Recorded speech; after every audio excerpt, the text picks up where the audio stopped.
ang tingin ko ang mas mabigat na problema na dapat malaman ng Pilipino is nag-hemorrhage ang country. Pati yung PhilHealth nga na hindi sa gobyerno, contribution natin yan kasi kung magpa-hospital ka, noon yung may pambayad ka, depende sa ano mo, category yung rates mo. Kung ibang iyo, dividido ka talaga na full o paglabas mo wala ka ng bayaran. Yun ang ano doon, yung 16 billion na nilipat nila. That is the most dangerous at dapat putang inestapa yan. Government malverse the money of the people. Ginamit mo yung pera ng ano? Even Congress cannot do that. Trust fund yun eh. Galing inyo yun, pati akin. Contribution yun natin para pag nagkasakit ka ng cancer, uterus, may pagpapa-opera ka. Ang nawala ang ating PhilHealth funds natin lahat was about 8.9 billion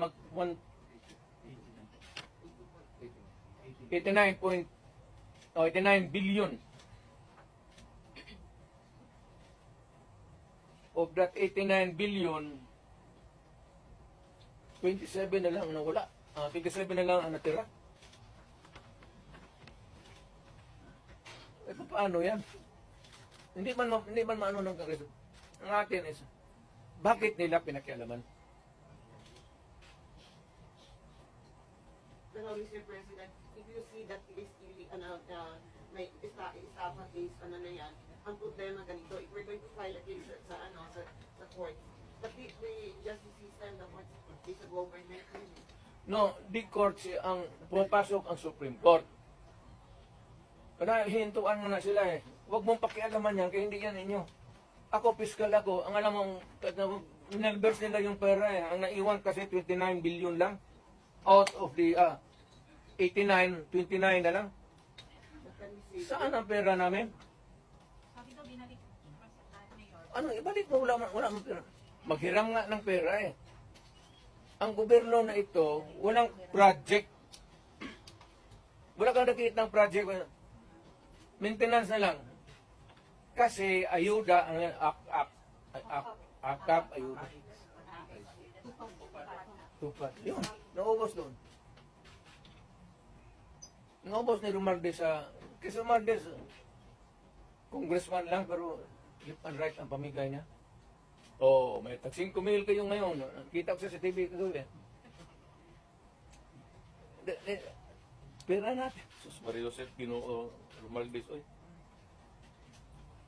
Nangawa ka naman sana sa amin. Yung 89. Ang Maharlika Fund, ang target nila sa ang 250 billion. Kinuna nila ang GSIS ng 62.5 billion. Yan, pera rin ng mga taga-gobyerno yang empleyado. Kami, sa ano namin.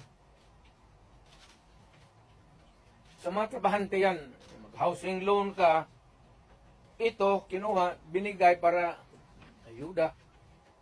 Ang mga membro nito, hindi na magka-loan, enrollment ng mga bata, mahirapan sila nito kasi magkakaroon ito ng anomaly sa flow ng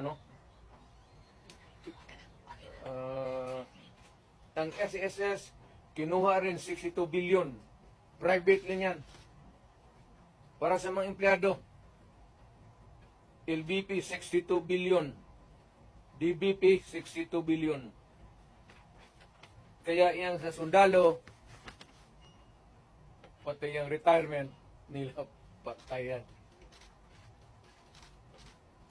Given all these predicaments, sir, you have the legal basis on the issues of money. Kaya meron ng legal remedies in your mind to meron na. Lahat ito, the example yung PhilHealth na binara sila, yun yan.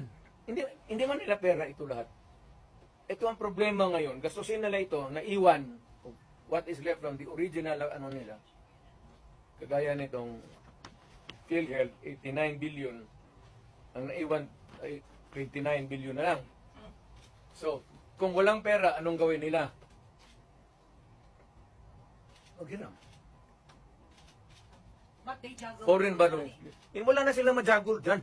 Ano ba jagol-jagol? Tignan mo, bakit ang majagol? They transfer, di ba, from private to home. Hindi na ito, hindi na kailangan i-jagol. Andiyan na sa kanilang kamay. Ano pa jagulin nila yan? They would spend it, ayuda. Hindi na i-jagol mo yung ayuda. Will you initiate the filing of charges? Will you initiate the filing of charges? Or will you make a move to stop the government from taking Meron, loans? it is, tignan natin ang resulta sa Supreme Court, yung sa PhilHealth na yun. So, para may magkaroon tayo ng predicate of how to go about. They fear that you will call for a mass movement in Davao City given the situation Wala, from the PhilHealth to the Quadcom and Tignan ko lang. judicial hearings.